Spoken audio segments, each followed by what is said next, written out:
one, Good go. morning, everyone. Well, day 8 of lockdown.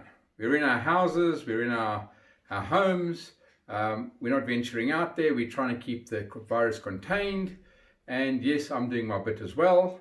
We're being inside. We've done some editing, we've done some processing, we've done some tutorials, we've done all sorts of things. And I've had a few questions come through to me from various people as a full-time photographer. What kit do I carry in my bag? What do I use on a daily basis? And do I have everything that I need in one bag?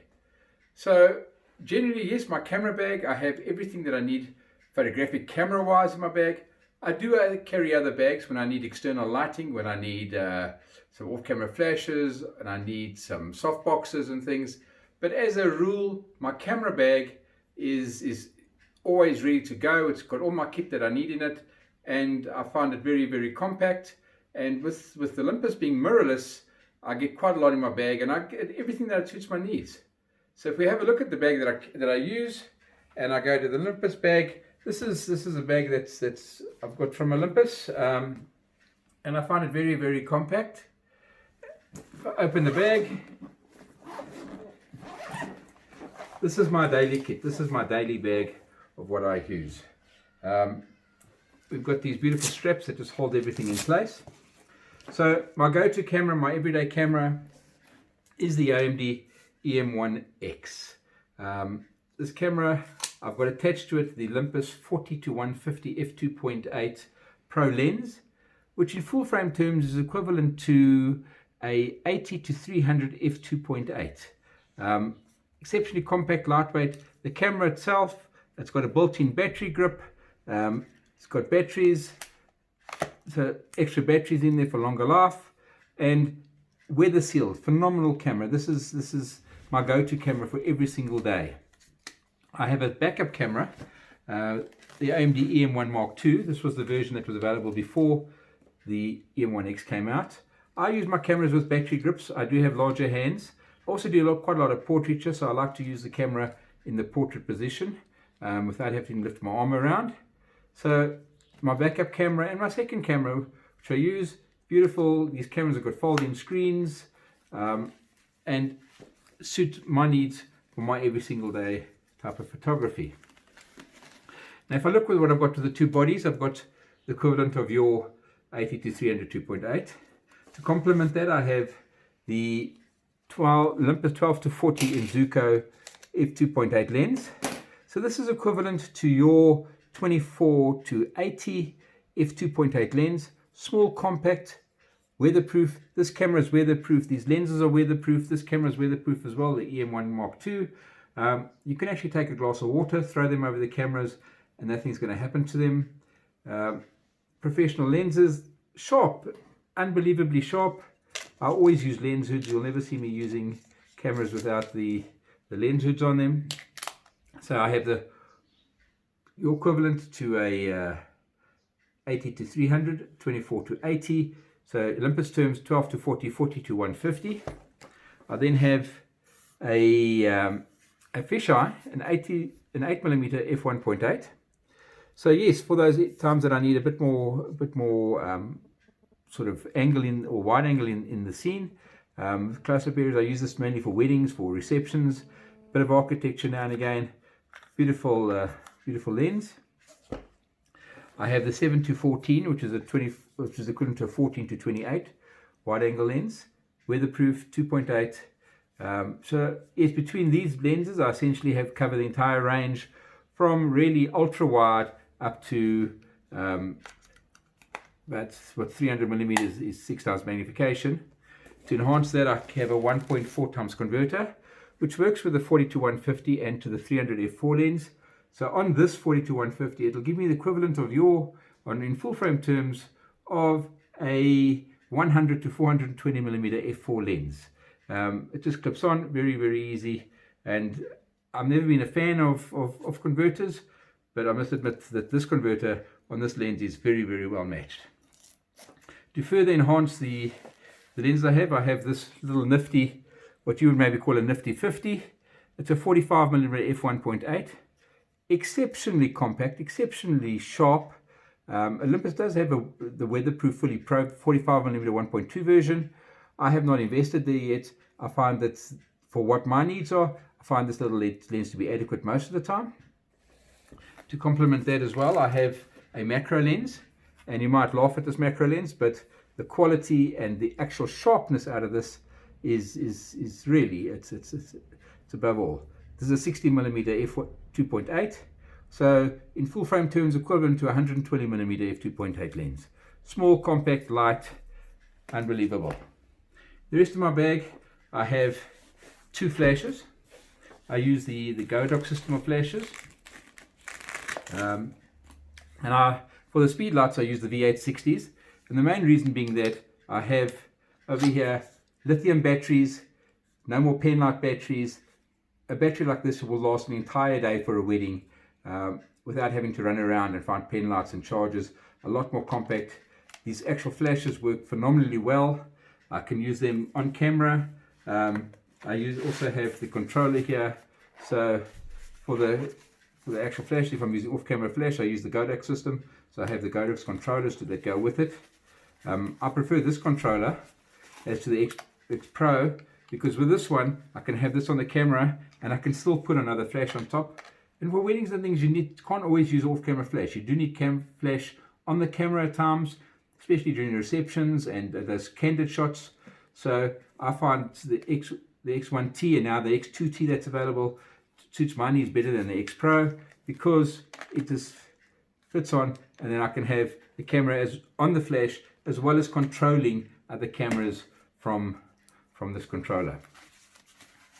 To that end, I also have in my bag, I'll just close this up quickly,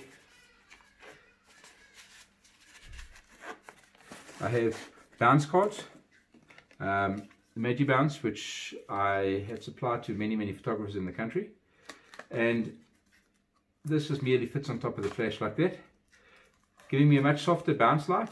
When you're in conferences or you're at weddings where you have no bounce areas to bounce, you've got no roofs to bounce out afterwards, this comes in very handy. It gives you much softer light, a spread light. So very compact, very easy. And you'll see my whole bag, anything is about compactness. Keep my kit small. I don't want to worry about carrying big cameras and big kit. All I want to worry about is getting the images. So the kit that I need, I keep in here. This is a very nifty little holder for gels. So when I want a bit of color onto the scene, I'm doing a bit of creative work, I merely take this and I just fit it over, and there I've got a gel on there. It comes with several different covers, and this is a nifty little accessory that's available from the local suppliers in town. And I also carry a couple of elastic bands and things, because you never know when you're going to need one of those. So looking a bit further into the bag, over here, a couple of spare batteries, some tripod heads, and I generally I lose a lot of tripod heads. I don't know, I take them off the camera and I leave them around, so I generally have 2 of them here. The top pouch over here, I have feet for the flashes. So if you're putting the flash down for off-camera flash somewhere, sort of reception and things, you're not carrying big light stands, you just put them down on the table and you can just put them like that, and then they work pretty well. So feet, they also go onto tripods, they also go into light stands. So nice little nifty thing to have. You get them with your flashes, don't throw them away. I use polarizer, and I don't use the lead kits or the Nissi kits. I find that the equipment that I use is adequate. My landscape photography does quite well without all the other filters. So I use a polarizer, and then I also have ND filters. This is an ND8, which gives me a reasonable amount of slow time. If I want more, the AMD M1X comes with built-in up to ND32, which is really giving me plenty, more than enough that I would need for all sort of my type of photography, the landscape photography, to slow the water down, to get that misty feeling. I've got built in that camera. If I want a bit more, I'll use an extra filter. And as well, the AMD M1 Mark II does not have built-in NDs, so I would maybe use that with the 12 to 40 lens. Taking the bag, let's just close the bag up quickly. You can see very, very compact. I mean, in this bag I have two camera bodies. I have 1, 2, 3, 4, 5, 6, 7 lenses. I have 2 flashes, all in this one little bag. Up in the front of the bag I have the tether cable and the attachment for the camera for that. I have a camera strap, some lens caps, just general accessories that I just throw in here that I need. If I lift the bag up a bit, you'll see over here, what I have over here is some plastic bags. And I use plastic bags when I throw them over the flashes. The cameras are pretty waterproof, so I don't worry too much about them when on inclement weather. But the flashes, especially off-camera flash, I just throw the plastic bag over the flash when I'm shooting, just to protect the flashes. So I have those. I have a lint-free cloth to clean the lenses. And of course a white balance card, just for my levels and my whites, blacks, and your midtones. So when I'm doing a bit of portraiture and I need to get the levels right, or doing any photography, I'll use that card. And on the side of the bag, I have pouches here for water or for cold drinks or anything else that I need while I'm out on a shoot. The bottom of the bag, there is a little slit here which has got a rain cover for the bag. So if it's raining, I'm out in inclement weather, once again I've got the bag with me. I can cover the entire bag with the cover, just protect the bag.